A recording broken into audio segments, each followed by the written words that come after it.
तो हेलो दोस्तों, स्वागत आपका हमारे फिर से एक और नई वीडियो में।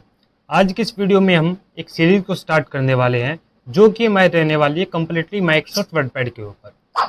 इस सीरीज़ में हम बेसिक टू एडवांस तक माइक्रोसॉफ्ट वर्डपैड को समझेंगे और जानेंगे कि इसको कैसे यूज़ करते हैं और कहाँ पर इसका यूज़ है। और यह जो वीडियो है आज का, यह हमारी इस सीरीज़ का पहला लेक्चर रहने वाला है। इसके बाद आपको काफ़ी सारे लेक्चर्स मिलेंगे जिसमें आप माइक्रोसॉफ्ट वर्डपैड को काफ़ी आसानी से समझ पाएंगे और सीख पाएंगे। और कोई जिस बंदे को इसके बारे में जीरो नॉलेज है वो भी इन वीडियोस को देखकर माइक्रोसॉफ्ट वर्डपैड के बारे में जान सकता है और उसको यूज़ कर सकता है। तो अगर दोस्तों आप हमारे इस सीरीज़ के साथ जुड़ना चाहते हैं तो आप हमारे चैनल को सब्सक्राइब कर सकते हैं, और अगर आपको वीडियो अच्छी लगती है तो वीडियो को लाइक भी कर दीजिएगा। और अगर आपके दोस्त है जिसको माइक्रोसॉफ्ट वर्डपैड के बारे में कुछ भी जानकारी नहीं है तो आप उसके साथ भी शेयर कर सकते हैं, ताकि वो भी आपके साथ ग्रो कर सके, सीख सके और अपनी लाइफ में कुछ नया कर सके। तो सबसे पहले दोस्तों मैं आपसे एक बात कहना चाहूँगा कि क्यों डरे, ज़िंदगी में क्या होगा, कुछ नहीं होगा तो तजुर्बा होगा। तो ये बात आप हमेशा ध्यान रखिए कि जब भी आप कुछ सीखते हैं तो आप ये मत सोचिए कि आगे हमें इसका यूज़ मिलेगा या नहीं मिलेगा, हमें इसके बेनिफिट मिलेंगे या नहीं मिलेंगे। आप ये सोचिए अगर हमने आज ये सीख लिया है तो कुछ नहीं होगा, तो आगे हमारे पास क्या होगा, तजुर्बा होगा। ठीक है, तो दोस्तों सबसे पहले हम जान लेते हैं व्हाट इज माइक्रोसॉफ्ट वर्डपैड। तो दोस्तों MS वर्डपैड एक पावरफुल वर्ड प्रोसेसिंग सॉफ्टवेयर है। ये क्या है, एक सॉफ्टवेयर है जिसमें हम कोई भी लेटर में टाइप करना है, एप्लीकेशन टाइप करनी है, रिपोर्ट्स तैयार करनी है आदि को आसानी से कर सकते हैं। इसमें हम क्या कर सकते हैं, और कोई फाइल क्रिएट करनी होगी, एडिट करना होगा, उस फाइल को फॉर्मेट करना हो गया, टेक्स्ट फॉर्मेटिंग हो गई, इमेज को इंसर्ट करना, आपको टेबल बनानी है, रिजल्ट में हमें टेबल की नीड होती है, स्पेलिंग आपकी गलत है अगर आपको वो ठीक करनी है, हेडर फुटर अगर आप सेट करना चाहते हैं, जैसे कई यूज़फुल टूल्स मिलते हैं। यह सॉफ्टवेयर स्कूल, ऑफिस और बिजनेस वर्क में डॉक्यूमेंट बनाने के लिए सबसे ज़्यादा यूज़ होता है। अगर आप देखेंगे तो यह जो सॉफ्टवेयर है सबसे ज़्यादा यूज़ यहीं पर होता है, स्कूल्स में, ऑफिस में और बिजनेसेस में, क्योंकि यहाँ पर हमें काफ़ी सारे जो टाइपिंग से रिलेटेड काम मिलते हैं तो इनका यूज़ हमें काफ़ी ज़्यादा मिलता है। तो दोस्तों आई होप आपको क्लियर हो गया होगा इसके यूज़ और ये हमारा इस होता क्या है। तो अब नेक्स्ट हम जान लेते हैं कि माइक्रोसॉफ्ट वर्डपैड को हम कैसे स्टार्ट कर सकते हैं। इसके भी काफ़ी सारे ऑप्शन हमें मिलते हैं, एक एक ऑप्शन को हम काफ़ी आसानी से समझ पाएंगे और उनको यूज़ कर पाएंगे। तो दोस्तों ये सब करने के लिए हम चलते एक बार डेस्कटॉप की स्क्रीन पर।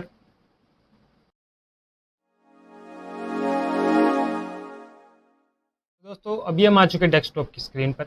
यहाँ पर आपको दिखाई दे रहा है इंटरफेस हमारे लैपटॉप की स्क्रीन आपको कम्प्लीटली शो हो रही है। ठीक है, तो अब हम जानते हैं सबसे पहला जो तरीका है MS वर्डपैड को स्टार्ट करने का। उसके लिए आपको कुछ नहीं करना, आपको यहाँ पर विंडो की में जाना है और यहाँ पर आपको कुछ सर्च करना है, जैसे कि MS वर्डपैड। आप यहाँ पर डालेंगे तो आपका यहाँ पर शो हो जाएगा जो भी आपके पास सॉफ्टवेयर अभी अवेलेबल है 2015, 2016, 2012, तो आप वो आपके पास यहाँ पर शो हो जाएगा। अब यहाँ पर आप ओपन करके इसको एंटर करेंगे तो यहाँ पर ये आपके पास ओपन हो जाएगा। अगर आप यहाँ पर भी डबल क्लिक करते हैं तब भी आपके पास ये ओपन हो जाएगा। तो दोस्तों अब आप यहाँ पर ओपन क्लिक करते हैं तो आप देखेंगे जो MS वर्डपैड आपका अब स्टार्ट हो रहा है और आपका अब हमारे स्क्रीन पर स्टार्ट भी हो गया है। ठीक है, तो ये तो था हमारा पहला तरीका। हम एक और तरीके के बारे में जान लेते हैं। इसको हम कट कर देते हैं, यहाँ से हम इसको रोंग कर देंगे तो ये हमारा क्लोज हो जाएगा। एक शॉर्टकट तरीका और है दोस्तों, आपको कुछ नहीं करना, आपको विंडो R प्रेस करना है, रन कमांड को ओपन करना है और यहाँ पर आपको टाइप करना है विनवर्ड। क्या टाइप करना है, विनवर्ड। तो आपको स्पेलिंग सेम रखनी है, आप एक बार स्पेलिंग ध्यान से चेक कर सकते हैं, WINWRD, ये आपको स्पेलिंग रखनी है। और यहाँ पर अब आप एंटर प्रेस करेंगे तो आप देखेंगे आपका जो वर्डपैड है वो ओपन हो चुका है। तो दोस्तों ये हमारा इंटरफेस अभी आ चुका है माइक्रोसॉफ्ट वर्डपैड का। अगर आपको ऐसा इंटरफेस मिलता है या ऐसा भी आपको स्क्रीन मिलती है, मतलब कि फिल स्क्रीन आपको नहीं मिलती है, तो आप उसको इंक्रीज करने के लिए यहाँ पर आप क्लिक कर सकते हैं तो आपका ये फुल स्क्रीन में हो जाएगा। या फिर आप यहाँ पर आप डबल क्लिक भी करेंगे ऊपर तब भी आपका ये फुल स्क्रीन में हो जाएगा। तो दोस्तों अब यहाँ पर आपको काफ़ी सारे ऑप्शंस मिलते हैं, जैसे कि सबसे पहला हमारा जो ऑप्शन है ये रहा, जो हमें मिनिमाइज़ का मिलता है। यहाँ पर मिनिमाइज़ कर सकते हैं इसको, फिर से यहाँ से हम ओपन कर सकते हैं। ठीक है, तो दोस्तों चलिए अब हम बेसिक टर्म्स को जान लेते हैं MS वर्डपैड की। वीडियो को शुरू करते हैं बिना कोई देरी के।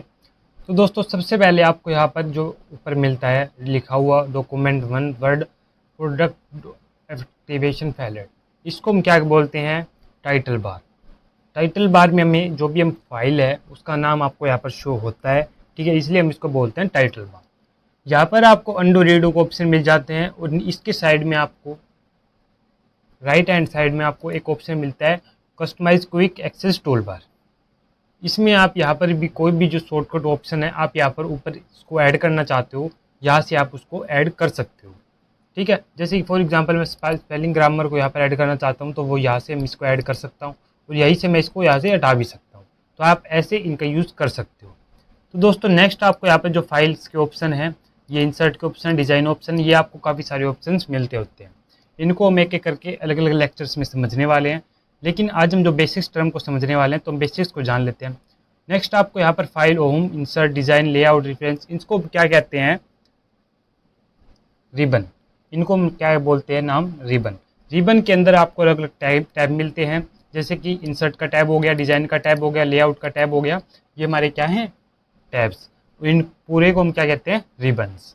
ठीक है, जैसे होम टैब में आपको काफ़ी सारे ऑप्शंस मिलते हैं, इनको हम समझेंगे नेक्स्ट वीडियोज़ में। ठीक है, नेक्स्ट हम जान लेते हैं कुछ अलग टॉपिक्स को। नेक्स्ट आपको यहाँ पर एक रूलर मिलता है, जैसे कि आपको यहाँ पर ऊपर शो हो रहा है, ये हमारा क्या है? रूलर। इसको हम क्या बोलते हैं? रूलर। अगर ये आपको यहाँ पर शो नहीं हो रहा है तो आप इसको व्यू में जाएंगे, यहाँ पर आपको रूलर का ऑप्शन मिलेगा, यहाँ से आप इसको ऑन ऑफ कर सकते हो। अभी मैं इसको यहाँ पर लगा के रखता हूँ। ठीक है, होम में चलता हूँ। तो दोस्तों अगर हो सकता है कि आपको यहाँ पर जो ये ऐसे शो हो रहा हो, आपके ऊपर जो है होम के जो ऑप्शंस हैं वो आपके पास इनेबल नहीं हो, तो आपको कुछ नहीं करना, आपको कोई भी जो टैब है उसको ओपन कर लेना है और यहाँ पर आपको एक पिन का ऑप्शन मिलेगा, जैसे कि आपको यहाँ पर दिखाई दे रहा है पिन का ऑप्शन, यहाँ पर आपको क्लिक करना है तो ये यहाँ पर आपका शो हो जाएगा। अब ये यहाँ से नहीं हटेगा, तो अब यहाँ से आप इसको आप ऐड कर सकते हो। ठीक है दोस्तों, और जो ये हमारा आपको यहाँ पर स्क्रीन दिखाई दे रही है, ये हमारी क्या है? Work space. यहाँ पर आप कोई भी काम कर सकते हो, कुछ भी टाइप कर सकते हो। अगर आप इसके डिस्टेंस को मेंटेन करना चाहते हो तो आप इसको यहाँ से ऐसे मेंटेन भी कर सकते हो। आपका इसको हम क्या कहते हैं? रूलर कहते हैं। क्या कहते हैं? रूलर कहते हैं। ठीक है दोस्तों, तो नेक्स्ट आपको मिलता है यहाँ पर ये ऑप्शन मिलता है जिसको हम क्या कहते हैं? स्क्रॉल बार। क्या कहते हैं? स्क्रॉल बार। अप डाउन जाने के लिए आप इसको यूज़ कर सकते हो, जो कि हमारा स्क्रॉल बार रहता है। नेक्स्ट आपको मिलता है यहाँ पर एक अंडरलाइन, जैसे कि ये हमारी ये होगी, ये हमारी, इसको हम क्या कहते हैं? Status bar. यहाँ से आप इसको जूम कर सकते हो, जितनी आप जूम करना चाहो यहाँ से आप जूम कर सकते हो। माइनस प्लस यहाँ पर कुछ भी आप कर सकते हो। अब कभी कभी एक क्वेश्चन पूछ लिया जाता है कि हम जो MS वर्ड उसमें कितनी जूम कर सकते हैं, तो उसका जवाब आज हमारे आपको मिल जाएगा कि MS वर्ड में हम कितनी जूम कर सकते हैं? 500 तक की। कितनी जूम कर सकते हैं? 500 तक की। अब दोस्तों यहाँ पर आपको एक और स्क्रॉल बार मिलता है, जिसकी मदद से आप left side, right hand side को मूव कर सकते हो। इसकी मदद से आप क्या कर सकते हो? लेफ्ट साइड और राइट साइड मूव कर सकते हो अपने वर्क स्पेस को। ठीक है दोस्तों, तो अभी हम इसको 100 पे कर लेते हैं, जिससे कि मैं काम करने में आसानी हो। तो उसके लिए आपको कुछ नहीं करना, माइनस पर क्लिक करना है, तो आप यहाँ पर आपका जो 100 पर आ चुका है। नेक्स्ट है, अगर आप दोस्तों पैराग्राफ कोई भी लिखना चाहते हो MS वर्ड पैड में, तो आप बिना कोई देखे या बिना कुछ टाइप किए यहाँ पर लिख सकते हो। बस आपको एक फॉर्मूला याद रखना होता है। वो फॉर्मूला क्या है? आपको कुछ नहीं करना, आपको इक्वल प्रेस करना है। क्या करना है? इक्वल प्रेस करना है, RAND लिखना है, एक ब्रैकेट लगानी है और एक ब्रैकेट को ऑफ करनी है। तब आप यहाँ पर अब एंटर करते हैं तो आपके पास एक पैराग्राफ यहाँ पर रिटर्न में आ जाता है। इसके यूज़ करके आप जो अपने ऑप्शंस है उनको समझ सकते हो, याद कर सकते हो। अगर आप ये चाहते हो कि हमारा जो फॉर्मेट है काफ़ी बड़ा हो, काफ़ी लेंथी हो, तो उसके लिए आपको कुछ नहीं करना, कंट्रोल फिर से एक बार हम इसको हटा देते हैं और इक्वल प्रेस करते हैं। यहाँ पर आपको RAND फिर से लिखना है, AND। और यहाँ पर अब आप क्या चाहते हो? मेरे 10 पैराग्राफ होने चाहिए और कितनी लाइन हो चाहिए? एक पैराग्राफ में 2, तो आप कुछ नहीं करेंगे, कोमा लगाएंगे और यहाँ पर 2 लिखेंगे, मतलब 2 लिखेंगे और इसको ऑफ कर देंगे। तो आप एंटर करेंगे तो आप देखेंगे आपका जो MS वर्ड पैड है उसके जो पैराग्राफ आ चुके हैं 10 हमारे, और इनकी जो लाइनिंग कितनी मिलती है? हमें 2 की लाइनिंग मिलती है। तो ऐसे दोस्तों आप यहाँ पर MS वर्ड में कुछ भी टाइप कर सकते हैं और उसकी हेल्प से आप अपने ऑप्शंस को समझ सकते हैं। इसकी मदद से आपको कुछ भी टाइप करने की ज़रूरत नहीं है, इस ऑप्शंस को आप यूज़ कर सकते हैं, इस फॉर्मूले। ये फार्मूला आपको याद होता है तो आप इसको याद कर लीजिए, लेकिन अगर आप इसको लिखना चाहते हो तो आप लिख कर भी रख सकते हैं, ये काफ़ी इंपॉर्टेंट फार्मूला है। तो दोस्तों नेक्स्ट आपको यहाँ पर ऑप्शन मिलते हैं, कुछ फाइल्स के ऑप्शन मिलते हैं, जैसे कि न्यू हो गया। अगर आप कोई न्यू डॉक्यूमेंट फाइल ओपन करना चाहते हैं, फॉर एग्जांपल मैं ब्लैंक डॉक्यूमेंट ओपन करना चाहता हूँ, तो अभी हमारा जो ब्लैंक है वो आ चुका है। ठीक है, एक और मिलता है आपको ओपन, जो आपने फाइल पहले से सेव कर रखी है, आप अगर आप उसको ओपन करना चाहते हो तो यहाँ से आप उसको ओपन कर सकते हो। जैसे मेरे पास ये भी फाइल क्रिएट है, मैं अगर इनको भी ओपन करना चाहूँ तो यहाँ से मैं उनको कर सकता हूँ।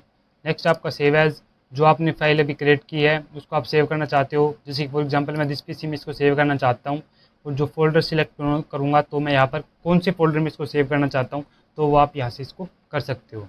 नेक्स्ट आपको प्रिंट का मिलता है ऑप्शन, क्या मिलता है, प्रिंट का। प्रिंट में आप यहाँ पर कोई जितनी भी आप कॉपी करना चाहते हो यहाँ से आप इसको प्रिंट की कमांड दे सकते हो।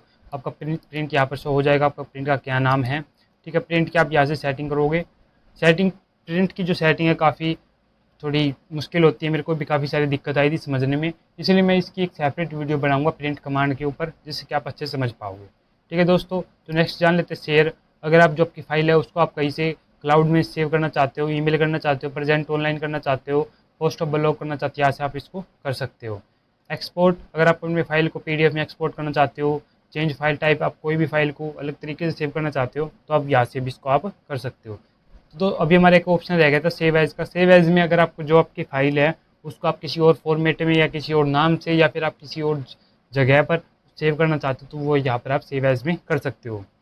और दोस्तों नेक्स्ट ऑप्शन है हमारा क्लोज का। अगर आप अपनी फाइल को क्लोज करना चाहते हो, मतलब कि MS वर्ड को ही क्लोज करना चाहते हो तो आप यहाँ से भी इसको कर सकते हो। जो फाइल्स के ऑप्शन है आपको काफ़ी अच्छे समझ में आ गए होंगे और क्लियर भी हो गए होंगे। तो दोस्तों अगर फिर भी अगर आपका कोई डाउट रहता है आप हमें कमेंट में बता सकते हैं। और आज की इस वीडियो में हमने यही जाना है कि बेसिक्स टर्म्स क्या हैं MS वर्डपैड की। नेक्स्ट वीडियो में हम इसके होम टैब को समझेंगे, ताकि वीडियो लंबी ना हो, इसलिए हम अभी बेसिक टर्म को जान रहे हैं। वीडियो लंबी होगी तो आप बोर हो जाएंगे, और बोर हो जाएंगे तो आप कुछ सीख नहीं पाएंगे। इसी की आपके लिए बेनिफिट के लिए हमने वीडियो छोटी की है। कि अगर आपका कोई डाउट है तो आप हमें कमेंट में जरूर बताइए, हम उसको बिल्कुल सॉल्व करने की कोशिश करेंगे।